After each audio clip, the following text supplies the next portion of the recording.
우리도 함께 예배하러 나온 우리 학생들과 선생님들 모두 환영하고 축복합니다. 우리 사도신경 하심으로 5월 31일 주일 예배 주님 앞에 올려드리도록 하겠습니다. 전능하사 천지를 만드신 하나님 아버지를 내가 믿사오며 그 외아들 우리 주 예수 그리스도를 믿사오니 이는 성령으로 잉태하사 동정녀 마리아에게 나시고 본디오 빌라도에게 고난을 받으사 십자가에 못 박혀 죽으시고 장사한 지 사흘 만에 죽은 자 가운데서 다시 살아나시며 하늘에 오르사 전능하신 하나님 우편에 앉아 계시다가 저리로서 산 자와 죽은 자를 심판하러 오시리라. 성령을 믿사오며 거룩한 공예와 성도가 서로 교통하는 것과 죄를 사하여 주시는 것과 몸이 다시 사는 것과 영원히 사는 것을 믿사옵나이다. 아멘. 자, 우리 함께 박수 치면서 감사의 마음으로 함께 찬양하도록 하겠습니다. 감사와 찬양 드리며 주 앞에 나가세 크고 관대하신 주 이름 그의 성소에서 주를 찬양해 나팔 소리로 찬양하며 기타와 수금으로 모든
하겠습니다. 우리 지금 영상을 보고 있는 그곳에서 정말로 잠깐 예배하는 마음으로 함께 찬양했으면 좋겠습니다. 나는 하나님을 예배하는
다시 오신 나의 왕 예수 주를 기다립니다. 우리 다시 한 번 더 고백합시다. 나의 소망 되신 주, 나의 소망 되신 주, 주를 바라봅니다.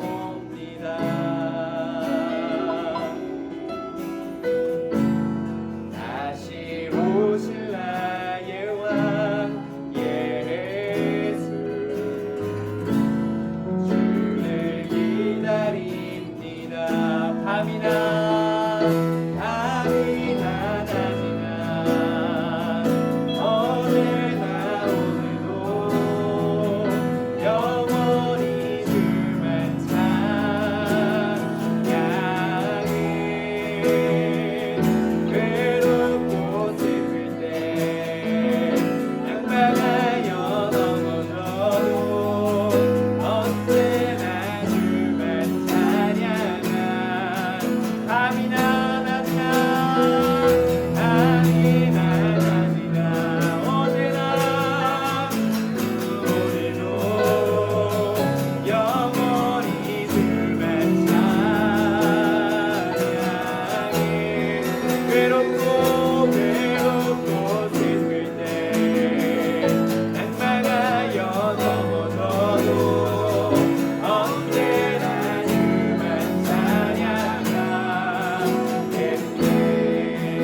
찬양합니다.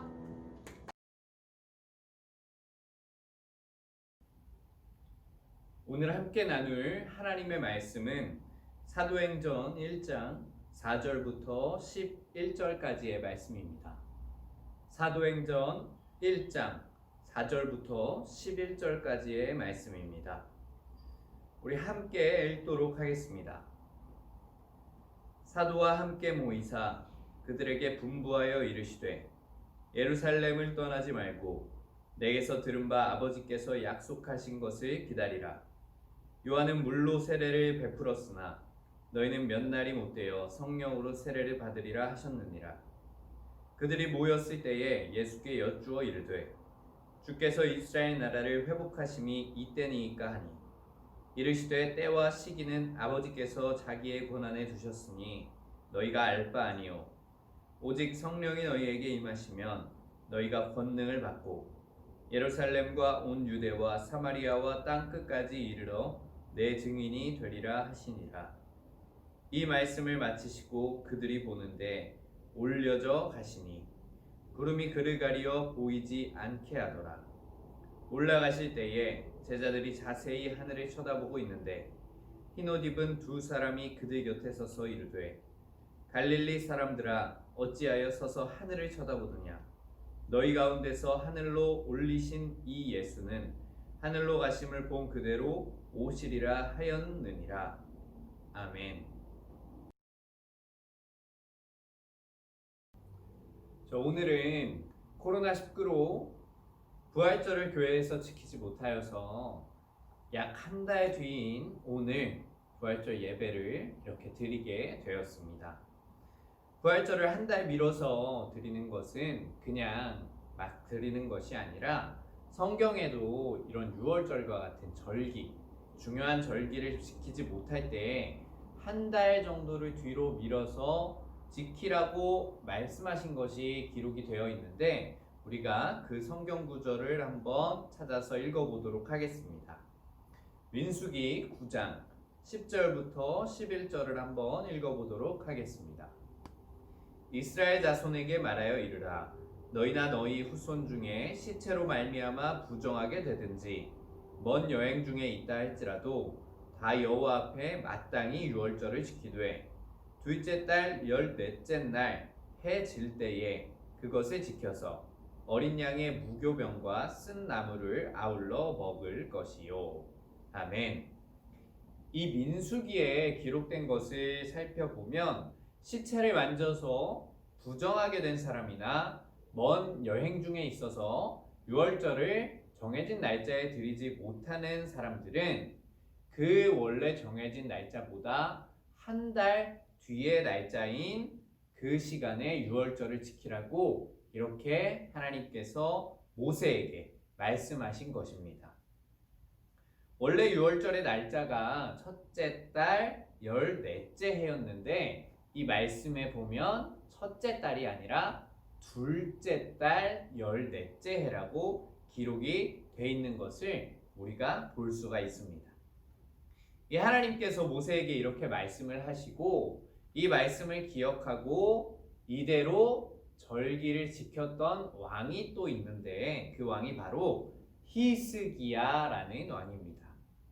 이 히스기야 왕은 첫째 달 14째 날에 이 유월절을 지키고 유월절 다음 날부터 일주일간이 무교절이라는 절기가 있는데 이 당시에 이 히스기야 왕이 제사장들도 부족하고 백성들도 이 예루살렘에 모일 수가 없는 상황이 되어서 둘째 달 14째 해에 유월절을 지키고 무교절을 이어서 행하게 됩니다. 그 말씀을 한번 찾아서 읽어보도록 하겠습니다. 역대하 30장 13절을 한번 읽어보도록 하겠습니다.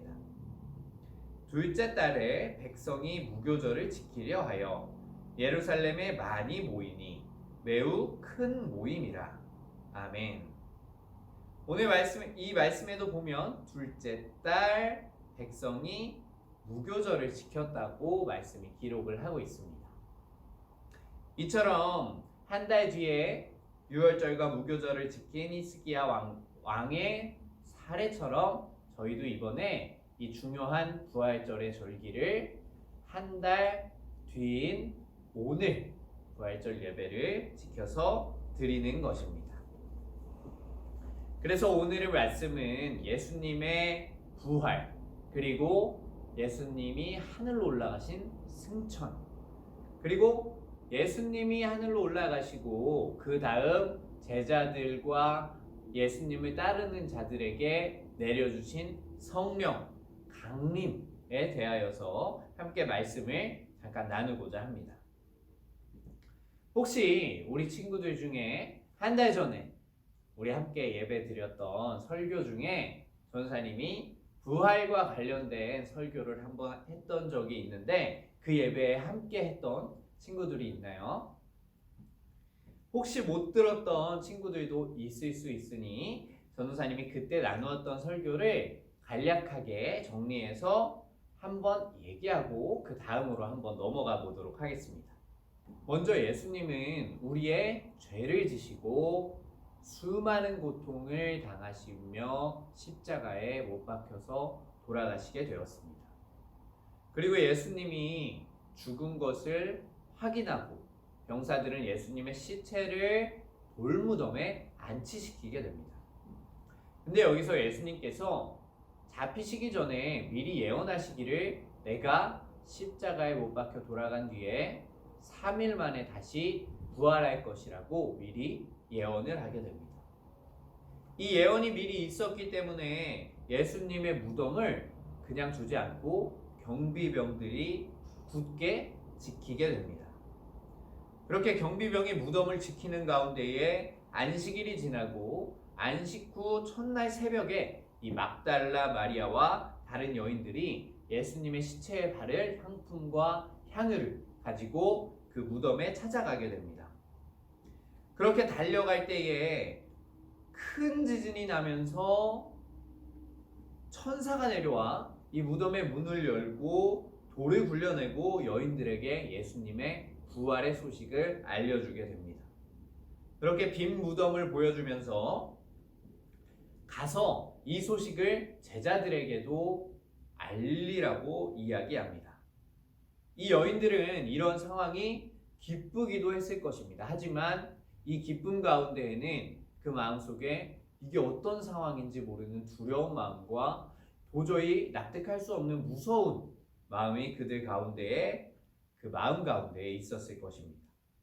그래서 그런 마음을 가지고 이 제자들을 향하여서 여인들이 달려가게 되는데 이 달려가는 중에 예수님이 그 여인들을 찾아오시게 됩니다.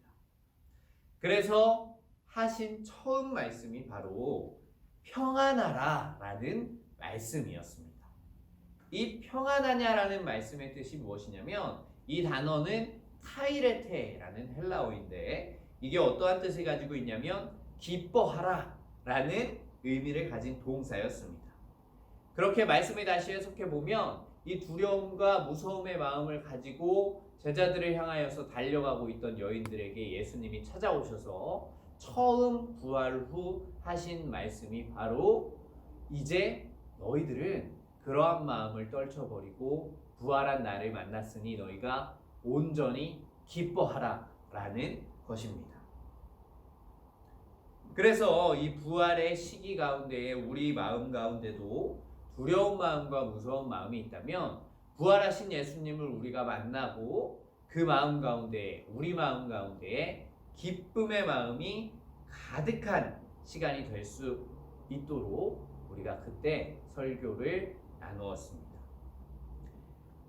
그렇게 예수님께서는 부활을 하시고 하늘로 올라가시기 전에 40일을 이 땅 가운데에서 머물면서 하나님 나라의 일들에 관하여서 많은 사람들에게 부활의 징표를 보여주십니다. 그렇게 부활의 하나님 나라를 증거하시다가 40일 이후에 하늘로 승천하시게 되는데 오늘 읽은 본문의 말씀은 예수님이 부활하시고 40일 동안 하나님 나라의 일을 선포를 하신 후에 승천하시기 직전에 예수님의 제자들과 무리들에게 하신 말씀입니다. 오늘 본문 말씀을 자세히 보면 이렇습니다. 예수님이 제자들과 함께 모여서 제자들에게 말씀하십니다. 얘들아, 예루살렘을 떠나지 말고 너희들이 예루살렘에서 하나님의 약속을 기다려라. 이 세례 요한은 물로써 너희들에게 세례를 주었지만 너희는 얼마 지나지 않아서 성령으로 세례를 받게 될 것이야 라고 예수님이 이 본문 말씀에 이야기하고 계십니다. 먼저 예수님의 하신 말씀의 의미를 다시 한번 살펴보면 예루살렘을 떠나지 말라고 이야기하시는데 이 뜻은 무엇이냐 하면 다시 말하면 제자들이 예루살렘을 떠나려고 했었다는 뜻입니다.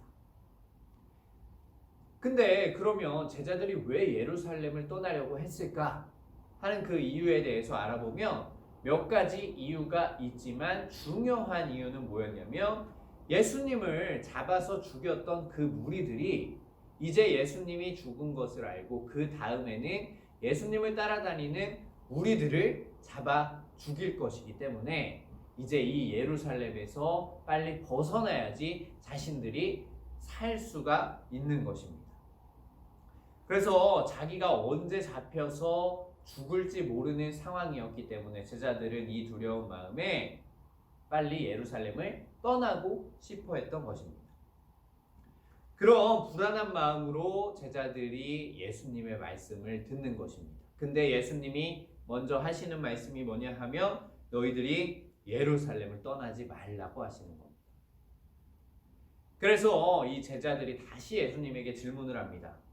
그러면 우리가 예루살렘을 떠나지 않으면 이 예루살렘 가운데에 하나님의 나라가 하나님의 통치가 임하는 것입니까? 그래서 우리들이 안전하게 살 수 있는 것입니까? 라는 의미를 담아서 예수님께 다시 질문을 던집니다. 제자들이 이렇게 이야기한 이유는 하나님의 나라가 오면 자신들이 더 이상 두려워 떨 필요가 없고 자신들이 잡혀서 죽을 이유가 없었기 때문입니다. 그렇게 질문한 제자들에게 예수님이 다시 한 번 더 말씀하십니다. 뭐라고 말씀하시냐면 하나님 나라의 때는 하나님이 결정하시기 때문에 그걸 원하고 바라는 것이 중요한 것이 아니야. 중요한 것은 무엇이냐 하면 너희가 지금 있는 곳에서 성령을 받는 것이 중요하다. 너희가 성령을 받으면 이 예루살렘과 온 유대와 또한 이방 나라인 사마리아와 땅 끝까지 이르러서 나의 증인이 될 것이다 라고 이 제자들에게 예수님이 강하게 말씀을 하십니다. 예수님의 이 말씀의 뜻은 또 무엇이냐 하면 두려움에 떨고 있는 제자들에게 너희들이 바라야 하는 것은 하나님 나라가 임하여서 너희들이 거기서 안전하게 살면서 거주하는 것이 중요한 것이 아니라 너희가 아직도 이 세상 가운데 살아가지만 이 세상 가운데에서 성령을 받고 살아가는 것이 중요하다고 말씀하시는 것입니다. 너희가 성령을 받으면 너희가 지금 두려워서 떠나려고 하는 이 예루살렘뿐만 아니라 온 유대와 사마리아와 땅 끝까지 이르러서 나의 증인이 될 수 있다고 말씀하고 계신 것입니다. 이렇게 말씀을 선포하시고 예수님은 하늘로 올라가시게 됩니다. 그리고 제자들과 이 무리들이 예수님의 말씀을 듣고 그 말씀을 지켜서 예루살렘을 떠나지 않고 그곳에 머물게 됩니다. 그곳에서 머문 지 10일째가 되는 날 엄청난 사건이 일어나게 되는데 그 사건이 바로 무엇이냐 하면 성령 강림의 사건입니다. 그 사건을 자세히 살펴보면 이렇습니다. 이 제자들과 예수님을 따르던 무리가 이제 오순절, 맥주절을 지키려고 한 곳에 모여 있게 되었습니다. 근데 그때에 하늘로부터 강한 바람과 소리가 들리고 불의 혀처럼 갈라지는 것들이 각 사람의 머리 위에 하나씩 임하고 그때에 그들 모두가 성령의 충만함을 받았다는 것입니다. 그렇게 성령의 충만함을 받아서 이 모인 사람들이 기도를 하기 시작하는데 이 기도가 자신들의 언어로도 하기도 하지만 자신들의 언어가 아닌 모르는 언어로 이 사람들이 방언 기도를 하기 시작했다는 것입니다. 이렇게 많은 무리가 기도하며 수많은 언어가 뒤섞이게 되자 그 주변이 소란스러워졌습니다. 그래서 그 주변에 있던 사람들이 이게 무슨 일인가 하고 그 광경을 목격을 하게 되는데 이 광경을 목격한 수많은 사람들이 어떻게 이런 일이 있을 수 있는가 하면서 매우 신기해하면서 놀랐다는 것입니다. 이것이 바로 이 제자들과 무리들이 성령을 받은 오순절의 성령 강림의 사건입니다. 근데 중요한 것은 이 성령을 받고 난 그 다음 사람들의 변화가 너무나도 중요합니다. 이 성령을 받고 난 사람들의 행동이 달라지기 시작했습니다.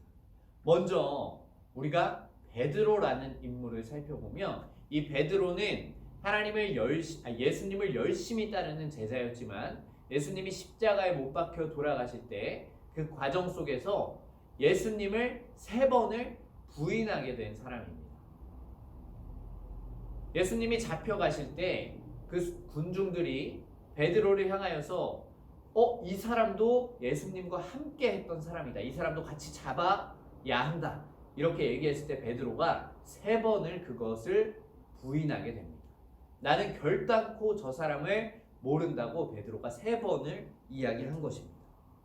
그리고 예수님이 부활을 하셨음에도 불구하고 예루살렘을 떠나려고 했던 제자들 중에 한 명이 바로 베드로였습니다.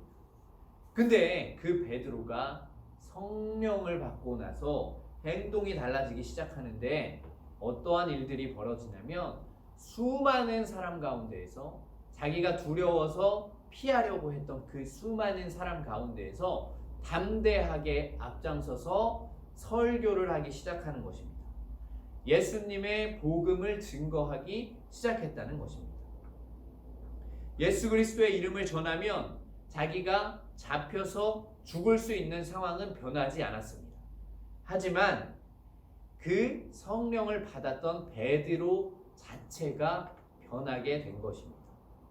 그 안에 두려움이 사라지고 담대한 마음으로 가득 차서 베드로는 많은 사람들 앞에서 복음을 증거하게 됩니다.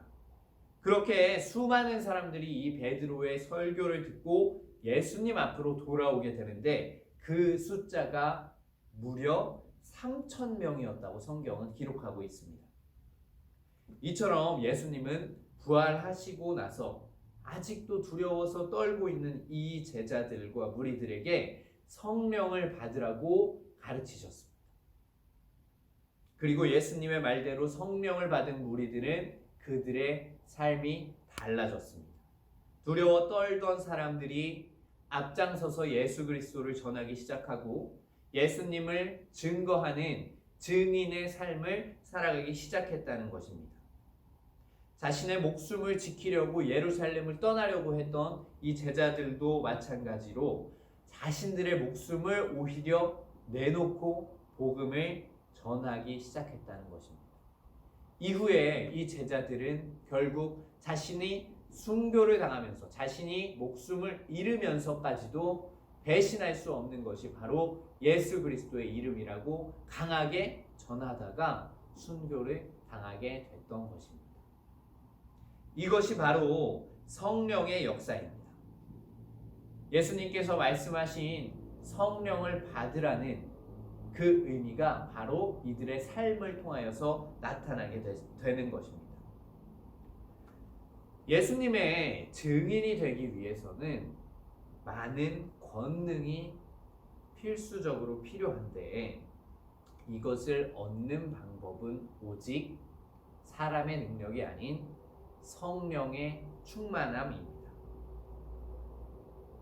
우리 한해비전교회, 청소년교회 우리 학생들과 모든 선생님들도 이 부활의 시기에 또한 성령으로 오시는 이 시기에 성령 충만함을 입어서 우리가 살고 있는 이 시대는 변하지 않지만 두려워 떨고 있는 나 자신의 모습이 아니라 성령으로 충만함을 입어 하나님이 주시는 힘으로 이 세상을 향하여서 예수 그리스도의 복음을 전하며 땅끝까지 그 복음을 가지고 힘있게 나아갈 수 있는 우리 친구들과 선생님들과 제가 될 수 있기를 간절히 소망합니다. 잠깐 기도하도록 하겠습니다. 하나님 감사합니다. 오늘 우리가 부활의 시기에 예수 그리스도의 부활과 또한 주님께서 말씀하신 성령을 받으라는 그 말씀으로 우리가 함께 이 시간 나누었습니다. 하나님, 우리가 원하는 것은 우리가 이 예배 가운데에 또한 신앙생활을 하는 가운데에 성령의 충만함을 입기를 소망합니다. 하나님, 성령의 충만함을 입어서 우리가 하나님이 주시는 그 권능을 받고 그 권능으로 힘입어서 예수 그리스도를 힘있게 전할 수 있는 우리가 될 수 있도록 예수님께서 항상 동행하여 주시고 인도하여 주시옵소서. 우리의 삶 모든 부분까지 함께 하실 줄로 믿사오며 살아계신 예수님의 이름으로 기도드립니다. 아멘. 안녕하세요. 세이쌤이에요. 청소년교회에 온 친구들을 진심으로 환영합니다. 코로나19가 안정화가 될 때까지 온라인과 오프라인 예배 모두 진행합니다. 가능한 친구들은 꼭 교회에 나와 함께 예배드리기를 소망합니다. 고등학교 3학년, 2학년, 중학교 3학년도 오프라인 개학이 시작되었습니다. 새로운 시작 앞에서 강하고 담대하라는 하나님의 말씀을 붙잡고 승리하는 청소년교회 친구들이 되기를 소망합니다. 온라인 예배에 전도사님 설교 내용으로 매주 문제가 나가고 있습니다. 오프라인 예배에 참석한 친구들도 유튜브 하늘비전 TV에 들어가 청소년교회 예배 댓글을 남기며 추첨하여 매주 한 명씩 5,000원의 문화상품권을 드립니다. 오늘의 문제. 오직 땡땡이 너희에게 임하시면 너희가 땡땡을 받고 땡땡땡땡과 땡땡과 땡땡땡땡과 땡땡까지 이르러 내 땡땡이 되리라 하시니라. 부활절을 기념하여 교회에서 떡을 준비했습니다. 집으로 돌아갈 때 하나씩 가지고 돌아가시고 가정에서 함께 부활의 기쁨을 나누어 보세요. 코로나19가 안정화가 될 때까지 예배 좌석은 셀별로 앉지 않고 거리를 두고 앉습니다. 찬양팀도 임시로 교사 찬양단으로 운영합니다. 2부 순서도 당분간 없습니다. 그럼 다음 주일에 봐요. 안녕. 주기도문 하심으로 5월 31일 주일 예배의 모든 순서를 마치도록 하겠습니다. 하늘에 계신 우리 아버지여, 이름이 거룩히 여김을 받으시오며 나라가 임하시오며 뜻이 하늘에서 이루어진 것 같이 땅에서도 이루어지이다. 오늘 우리에게 일용할 양식을 주시옵고 우리가 우리에게 죄 지은 자를 사하여 준 것 같이 우리 죄를 사하여 주시옵고 우리를 시험에 들게 하지 마시옵고 다만 악에서 구하시옵소서. 나라와 권세와 영광이 아버지께 영원히 있사옵나이다. 아멘.